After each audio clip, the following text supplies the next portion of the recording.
de Cintura. Começa agora Jogo de Cintura aqui pela TV Diário e também pela Rádio CDN, no seu 93.5 do FM. Eu sou Carla Torres e comigo sempre por aqui. Hoje não seguimos sem a Dani Bressan, mas comigo sempre por aqui, além de Dani, que volta no próximo programa, Fabiana Sparrenberger, Débora Evangelista e Daniela Minello.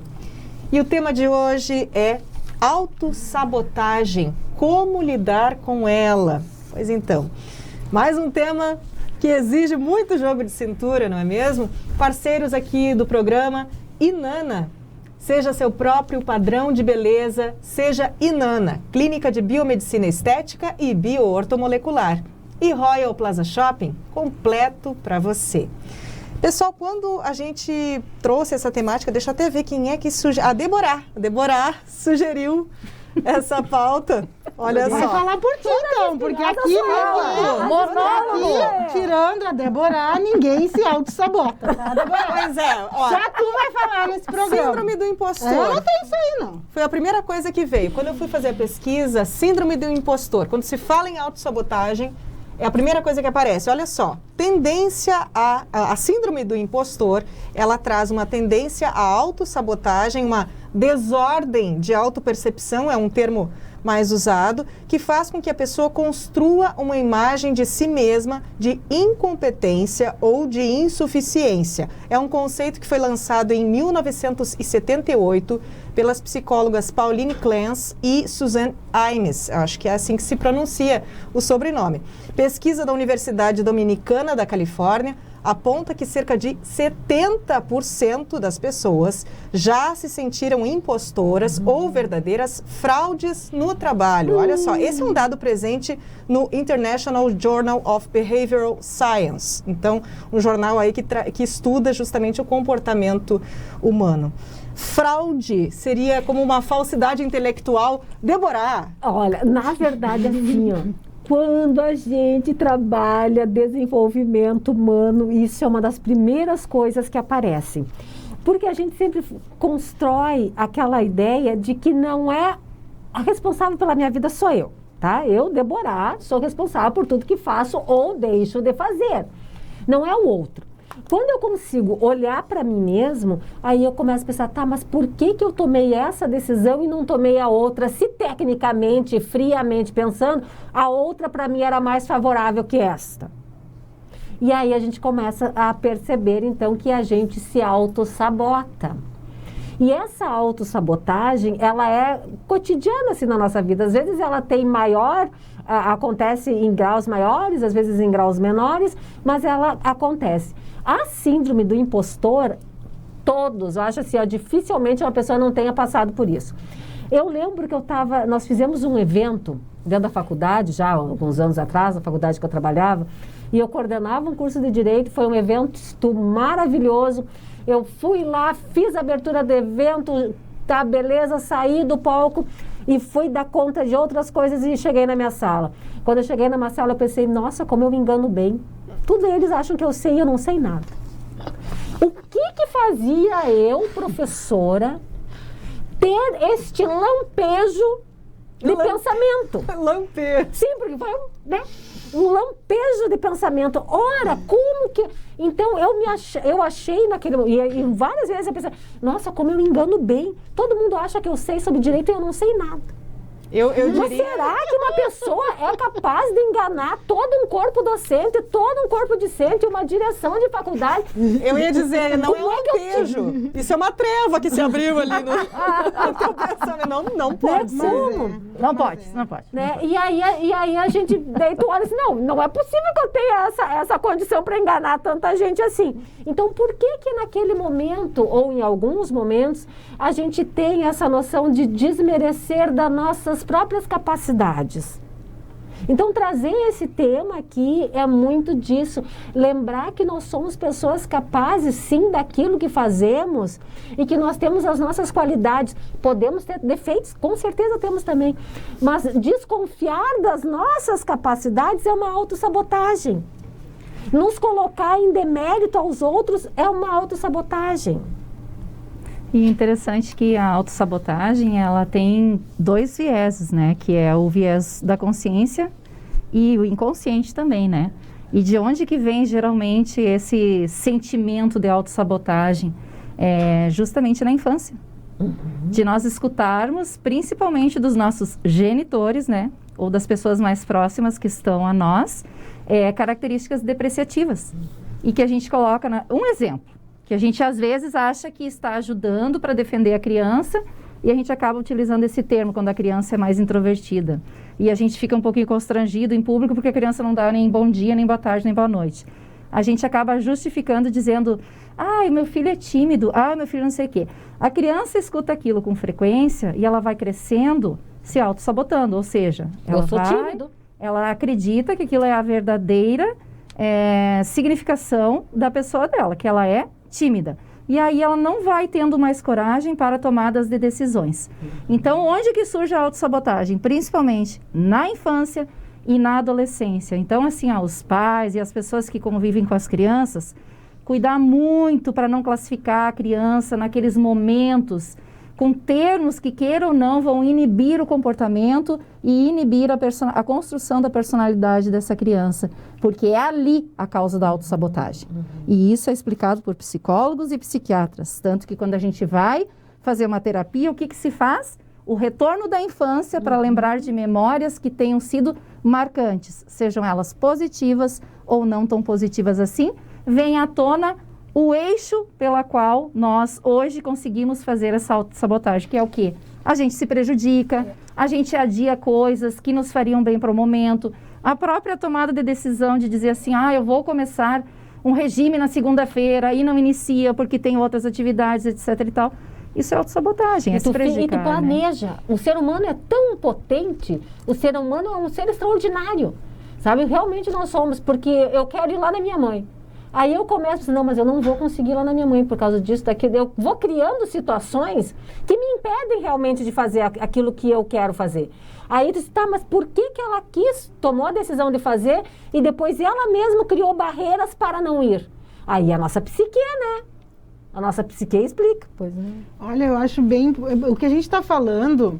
Uma coisa é a gente ter consciência de que a gente se auto-sabota. Né? Eu também sou do time aí da Débora, também quando alcancei cargos na minha carreira que eu achei que, será que não vão me descobrir aqui? Daqui a pouco eles vão descobrir que eu não sou tudo isso. E agora, e daí eu perguntava assim, mas vocês têm certeza?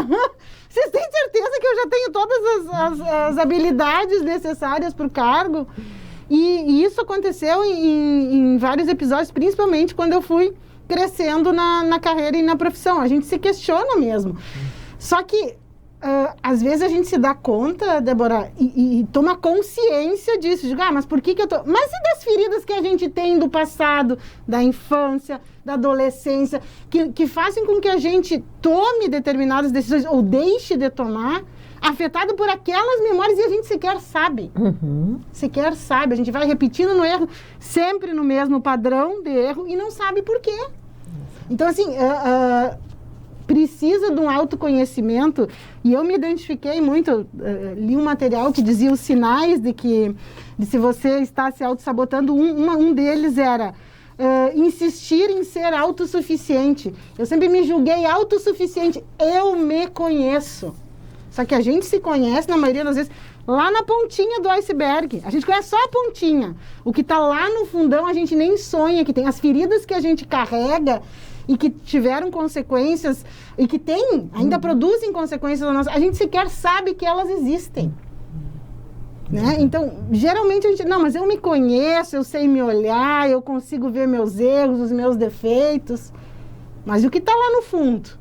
Mas aí que tá, né? O acesso a essa consciência, a esse autoconhecimento, isso é muito difícil, porque dependeria, me parece, e eu fiz psicanálise por 2 anos, a gente falou sobre isso antes, aqui nos bastidores, eu fiz talvez 2 anos, e ainda lembro que na época eu pensava, embora eu já tivesse alguma condição antes disso, de fazer, de ter um tratamento, um acompanhamento, eu me perguntava, mas será que eu preciso? E pior, quando a pessoa sabe que precisa, porque todo mundo precisa, mas não tem condição de levar um tratamento assim, porque não é todo mundo que tem um plano de saúde, não é todo mundo que tem condições naquele plano de ter acesso a um profissional, um psicólogo, um psicanalista, enfim. A rede pública até tem, mas a fila é tão homérica que isso já faz a pessoa desistir. Sim, sim, exato. Então em muitos casos esse acesso é difícil, ou mesmo que a pessoa tenha o seu plano, não existe dentro do plano, e no particular é mais difícil ainda. Então existe também essa questão estrutural mesmo, né, de acesso a essa consciência. E olha só, Fábio, tu não está sozinha. 70% da população já vive isso, e a gente tem personalidades famosas que já falaram sobre se sentirem impostoras. A Michelle Obama, gente. Minha figurinha, bateu uma figurinha. Olha só, Neil É isso aí, eu Armstrong. disse pra ela, guria, tu desiste disso, tu para com essa mania. Olha só, o Neil Armstrong, por favor, né? Maya Angelou e Tom Hanks.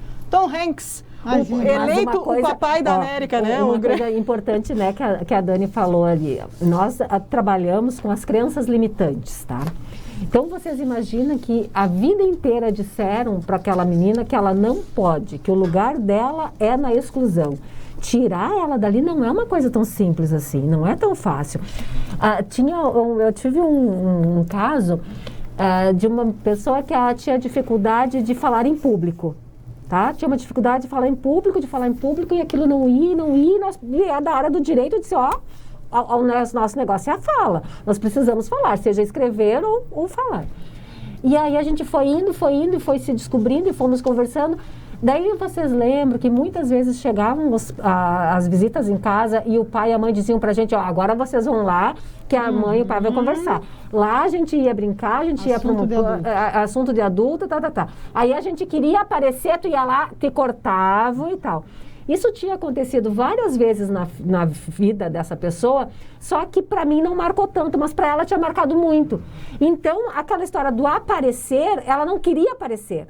Porque mentalmente ela tinha ancorado. Tem várias pessoas, eu não apareço. Então, com várias pessoas, ela não conseguia falar. Olha só, gente, eu não sei pra vocês, mas eu sempre... Eu vou ter que voltar pra análise, sim. Em algum momento, a adolescência, pra mim, foi um ponto em que se desconstruiu todo um trabalho lindo do meu pai e da minha mãe na infância, em que eles me encorajavam, não me excluíam de nada. A Carla largou uma pérola ali no meio da sala, tinha visita da criança. Tá? Então, eu era encorajada a me colocar e a participar. Gente, chegou a adolescência. E aí é aquele momento em que o pai e a mãe descem do pedestal. A gente, na minha época, a gente ficava vidrada nas boy bands. A gente elegia, assim, né, aquele modelo. Saiu do pai, né? O pai não é o homem da minha vida. Vamos olhar para outras figuras masculinas. Então, nesse momento em que o pai e a mãe caem, digamos assim, e a gente vai elegendo outros pilares, gente, em algum momento ali, eu deixei que o julgamento alheio me atingisse de uma maneira... Então, assim, a autossabotagem começou por essa influência. E aí, até isso passar, e ainda pior, eu tinha espinha de um jeito, assim, horrível, me sentia péssima. Então, assim, até isso passar, levaram, assim, talvez 10 anos, aquele limbo ali. Então, a autossabotagem, quando ela vem na adolescência, eu não sei se não é pior não.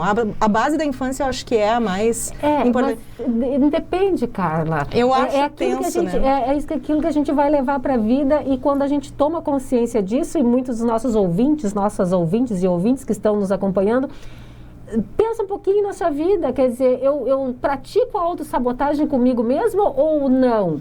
Eu já fiz isso comigo em algum momento. Eu lembro de uma reunião, assim, batendo, porque modéstia parte para bater, eu bato muito, às vezes eu acho que eu bato até demais. E daí, aquela reunião brigada. Pois espera aí, o que eu ganho com isso? Vamos para o próximo bloco e vamos desenvolver melhor esse ponto. Até mais. Estamos apresentando Jogo de Cintura. Baita Chefe, a competição culinária amadora mais querida dos gaúchos. Todas as segundas e quintas, às 4:30 da tarde, nossos 5 participantes disputam pelo troféu Baita Chefe 2021. Acompanhe pela TV Diário, canais 26 e 526 da NET, pelo site ou Facebook do Diário. Patrocínio Master, Empório Amadeu e Coca-Cola sem açúcar. Realização Diário. Patrocínio Canciã Imóveis, Santa Alimentos, Casa Cook, Sicredi, Farinha Maria Inês e Delivery Much. Apoio Ulbra. Voltamos a apresentar Jogo de Cintura. Voltamos com o programa que hoje tem como tema a autossabotagem. Você se sabota? A gente estava com um gancho aqui da Deborah, mas vamos saber um pouquinho da rua. O que Bagulha Fitness trouxe pra gente sobre a autossabotagem na opinião das pessoas na rua. Maria Rita Pidutra! Oi! Me diga uma coisa, você já se autossabotou, Maria Rita? E como? Sim, me auto-saboto ainda. É só ter uma situação, às vezes nova, às vezes uma situação constrangedora, ou que me dá uma tensão, que me dê um medo, um receio. Aí eu tenho sono, né? Se eu, por exemplo, vou fazer uma entrevista, vou fazer uma palestra, principalmente quando é um lugar novo. Isso que é um assunto que eu trabalho a vida toda, né? Sim, sabemos, você é expert, né? Mas eu sempre, aí me dá cólica, sabe? Houve uma época que eu tinha vômitos, vomitava água, isso há tempo, né? Sério, Maria Rita? Agora não, agora eu já estou bem mais tranquila, mas mesmo assim tem momentos que eu entendo que é autossabotagem, sabe? Então eu digo assim, ó, a Maria Rita Pidutra, chega de frescura, vai criar vergonha nessa cara, olha o espelho, cria vergonha e vai em frente, porque tu pegou o compromisso? Pegou o compromisso? Dá conta agora. Adoro, Maria Rita Pidutra, dá um beijo pra nós, pra voltar pro estúdio. Beijão, Maria Rita. Mais uma amiga para a nossa coleção de pessoas interessantes nesse mundo, gente. Viviane, você já se autossabotou? Quem nunca, né, amiga? Me conta o que você fez para dizer que era uma autossabotagem. Pensar que a gente não é suficiente, tão boa quanto deveria, tentar suprir as expectativas das outras pessoas. E o que você fez assim para perceber que era uma autossabotagem e melhorar isso? Ou ainda continua se autossabotando, Viviane? Eu acho que sim, é normal. Então é essencial de vez em quando? Talvez a gente tenha que ter um autocuidado, assim, de tentar não fazer isso, mas é muito complicado, assim, a gente vive tentando suprir as expectativas das outras pessoas. Eu acho que isso é uma coisa normal, assim, que todo mundo faz. Então a gente tem que ter um certo cuidado e tentando na medida certa. Exatamente, obrigada, Viviane, quase que te dei o microfone para levar para casa, gente. Um beijo. Tá aí então, autossabotagem. Primeira coisa, né? Será que elas sabem o que é autossabotagem? Pois é, isso que é interessante para as pessoas que estão nos escutando, né, e assistindo, porque tem 5 tipos de autossabotagem, que aliás eu também não sabia e fiquei sabendo quando eu fui estudar sobre a temática. A primeira delas é a vitimização, né? Quando a pessoa se coloca na posição de coitado o tempo inteiro para justificar a sua não ação, né? A segunda é a negação, né? A gente ficar sempre, evitar o experimento para não ter o sofrimento, ou também a autossabotagem entra na questão de não experimentar o sucesso. Não é nem só a questão do fracasso, o sucesso também. Vamos colocar um exemplo, Dani. Na minha infância eu sofri muito, me causou muita dor, o abandono, a falta de afeto. E agora num relacionamento que você vai tentar, aí você já faz com que dê errado. Nem se permite. Nem se permite, por quê? Porque não quer sentir, trazer aquele sentimento de volta. Não quer sentir de novo o que é o abandono, não quer sentir o que é a falta de afeto. Então, tu já se boicota de cara. Exatamente. Eu já não vou. Já impede o sucesso de cara. A terceira possibilidade dentro da autossabotagem é a culpabilidade, né? A gente se sentir culpado por tudo, e daí é uma forma também de autodefesa. Da gente se defender de algo, já dizendo, não, mas a culpa foi minha, etc e tal. Então, eu já não vou ir adiante porque aconteceu assim, assado. A quinta, procrastinação, que nós já falávamos também num outro programa, que é deixar as coisas para depois como um mecanismo de defesa e de não tentar com medo do fracasso e também do sucesso. A autossabotagem entra por esses dois olhares, né? A gente tem medo do fracasso e tem medo de saber as consequências deste sucesso. É uma forma de autossabotagem. Mas por que a gente prefere o fracasso? Isso para mim foi difícil entender. Mas por que a gente prefere o fracasso? Porque dentro do fracasso eu sei me mover. Exatamente. Eu sei como já foi. Eu já fracassei na infância, já fracassei na adolescência. Então eu sei como me movo. Diante do sucesso, talvez... Parece meio louco, né? Não, o sucesso mas faz sentido. O sucesso é o novo, é o desconhecido. Então, eu fico com aquilo que eu conheço. E tem um detalhe assim, muito importante na autossabotagem. A consciência, né, de estar se sabotando, como já foi dito aqui, e não ter a consciência disso. Mas fundamentalmente disso que nós estamos falando. Quando a gente olha para si mesmo e diz assim, o que eu estou ganhando fazendo isso ou aquilo? Essa é a racionalização.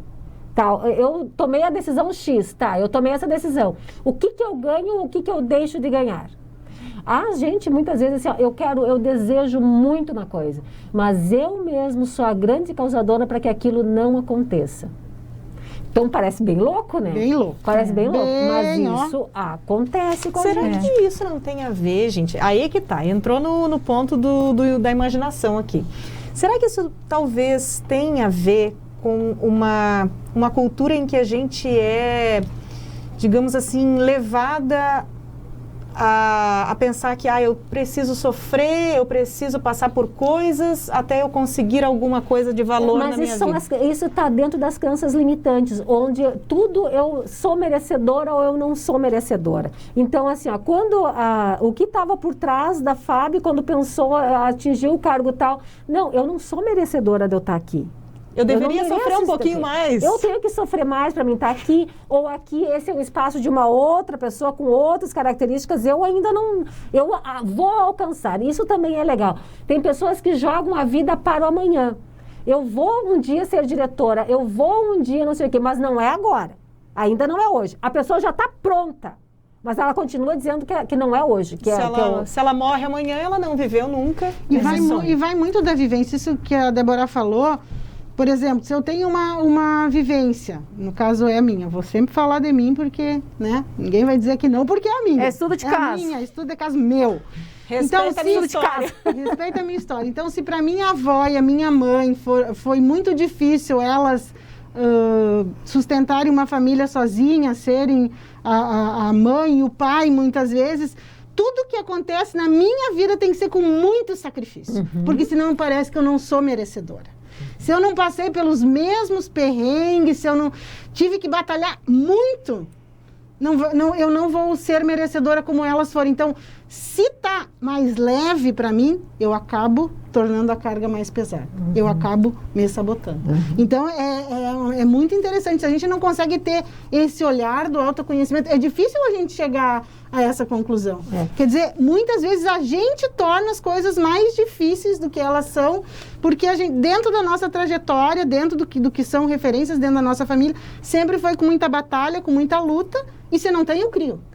Então assim, ó, daí tem um rapazinho, né, que mora lá na minha casa, que é pai dos meus filhos, que fez um doutorado e que tava assim, ó, final de doutorado, meu Deus do céu, eu enorme, desse tamanho, eu tô fazendo assim uma pança bem grande, tá?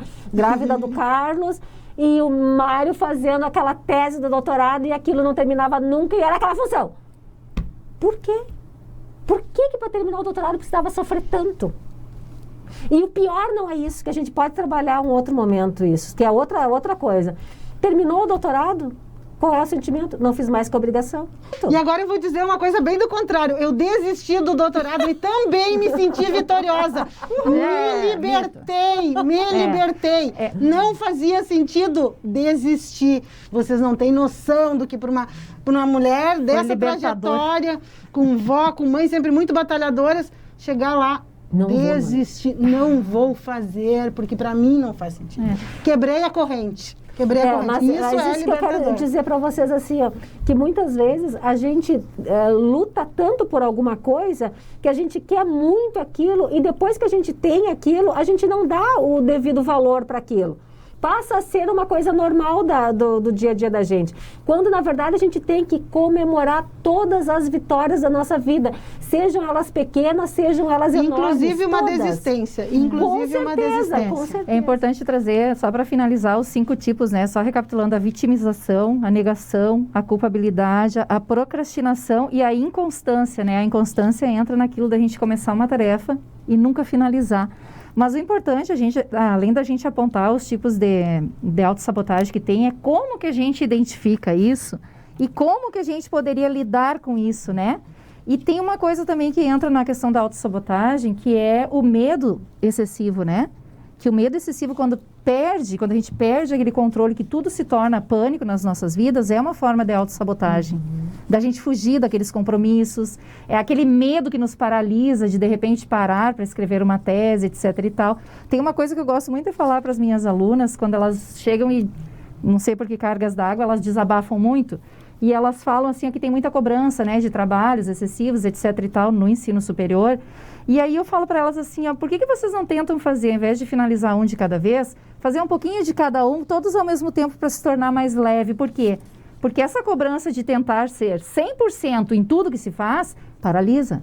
E no momento que a gente se permite, que a gente não precisa ser perfeito, que a gente não precisa entrar nessa questão de que tudo vai estar 100% na minha volta, a gente destrava.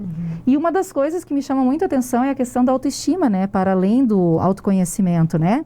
Que quando nós estamos bem, e daí entra na questão que nós já trouxemos em outros programas, do cuidado de si, da gente estabelecer metas para as nossas vidas, e metas não a longo prazo, metas que eu consiga resolver hoje, amanhã. É uma das formas da gente trabalhar essa forma de não se auto-sabotar, né? E justamente para a gente nunca tentar essa questão da perfeição, por mais que seja um desejo, a gente sabe que a gente nunca vai ser perfeito. Exato. E é interessante, a Dani traz 5 tipos de autossabotagem. 5 tipos de autossabotagem. E aí, a Fábio comentou ainda sobre os sinais. Existem outros sinais. A gente já falou aqui sobre muitas coisas, mas existem, então, esses estudos que falam sobre autossabotagem. O conceito, lá nos anos 70, foi criado, e a gente tem vários sinais, a partir desses estudos, que foram detectados. Olha só, para você aí se reconhecer ou não, autossabotador, autossabotadora, sentimento de não pertencimento, não merecimento e inadequação. Não, isso não é para mim, eu não mereço e tal. Procrastinação, que a Dani já falou, derivada da insegurança ou outros sentimentos que estão relacionados a ela. Ações de autossabotagem que minam as chances de sucesso nas atividades. Isso de começar e não terminar uma tarefa. Autodepreciação em discursos ou pensamentos. Então, aquilo que você fala, às vezes brincando, mas que fala de o quanto você não se vê como alguém bom, você se desvaloriza. Não acreditar em elogios, aquela pessoa que não sabe aceitar o elogio ou que não lida bem com ele, outro sinal de que você se auto-sabota. Comparação frequente com os outros. Autocrítica excessiva e tendência ao perfeccionismo. Poxa, ninguém é máquina, ninguém é perfeito. E se é para falar de clichê, vamos lá. Melhor feito do que perfeito. E as máquinas falham também, só para avisar. Com certeza. A gente falha, gente, pelo amor de Deus. Mas isso tudo para lembrar que existe. Autossabotagem é uma coisa seríssima, porque dentro do desenvolvimento humano nos prejudica, faz a nossa carreira não andar bem, faz a gente sofrer, causa sofrimento para as pessoas. E é legal dar um recado para a raiz da autossabotagem, pais e mães ou cuidadores dos filhos, né, e das crianças. Cuidem os termos que vocês usam com suas crianças. Isso pode se transformar num comportamento depreciativo e de autossabotagem na fase adulta. Mas principalmente também porque tem muitos adultos que se dão conta, Dani, e não fazem nada para mudar. Né? Então, assim, por exemplo, a minha mãe pode ter feito alguma coisa lá quando eu era criança. Ela não sabia. Ninguém disse para ela para não dizer aquilo para mim. Ela não sabia. Agora, eu como adulta que tomo consciência de que eu estou me auto-sabotando, cabe a mim. Ou eu vou para terapia, ou eu vou ler, porque tem muita literatura, tem muita coisa boa que dá para a gente ler, tem muita coisa, muito vídeo bacana que dá para a gente escutar, para a gente assistir, para que a gente pare de se auto-sabotar. Aí é assim, é eu tomando conta da minha própria vida. A responsabilidade sobre mim mesma é minha. Mas aí que está. E aí a gente volta àquele ponto ali que a Fábio tocou. O autoconhecimento. Será que eu sei que eu preciso? Então, descobrir a própria dor, onde está o próprio ponto, né, de dor. Muitas vezes esse é o desafio. Mas aqui eu acho que a gente trouxe bastante questões, né, aonde eu me encontro e tal. Aí muitas vezes as pessoas pensam assim, chegam para mim assim, Débora, eu queria isso, queria aquilo, eu não sei por que a minha vida não deslancha. Não sei por que as coisas não acontecem. E aí vem a comparação. Para fulano, para Beltrano, todo mundo tem uma chance na vida, menos eu. Pois a vitimização, talvez, que a Dani Pinello falou. E aí a gente começa a pensar, será que eu que estou escutando as meninas aqui do jogo de cintura, eu também penso assim em alguns momentos? Eu também tenho esses lampejos? Né? Então vale a pena ler um pouco mais sobre a autossabotagem. Se você não conhece ninguém que se autossabota, pode ser que essa pessoa seja você. Esse é o ponto. E tem ainda, gente, algumas dicas, sugestões, enfim, da neuropsicóloga Kelly Rodrigues. Ela esclarece aí que um profundo autoconhecimento, a gente já falou sobre isso, e uma checagem da realidade ajudam a superar esse problema. O que é a realidade? É diferente da verdade. A verdade, cada um pode ter uma faceta, pode ter uma concepção do que é verdadeiro ou não, mas a realidade, o mundo lá fora é um só. Fato. Então, ela nos dá essas sugestões lá, ó. Veja o que está acontecendo na realidade. Para isso, verificar se os pensamentos realmente fazem sentido, ou seja, na prática, lá no material, lá fora, você encontra comprovações disso que você está pensando. Avaliar o próprio trabalho com um olhar técnico e externo, se possível, de alguém especialista naquela área que possa avaliar por você. Fazer uma pesquisa, para você aí que é, por exemplo, empreendedor, empreendedora, né, tem seu negócio, fazer uma pesquisa de satisfação com seus clientes ou pedir um feedback para pessoas que tenham contato com o seu trabalho de alguma maneira. Então, não ficar só olhando e achando, as vacas são magras, não está dando certo, como é que está o mercado? Né? Fazer essa análise externa é interessante. Claro, a gente está falando aqui para muitas pessoas, há muitas possibilidades de autossabotagem, mas, né, é preciso primeiro detectar se ela existe na sua vida. Um beijo, obrigada pela sua companhia e até o próximo programa.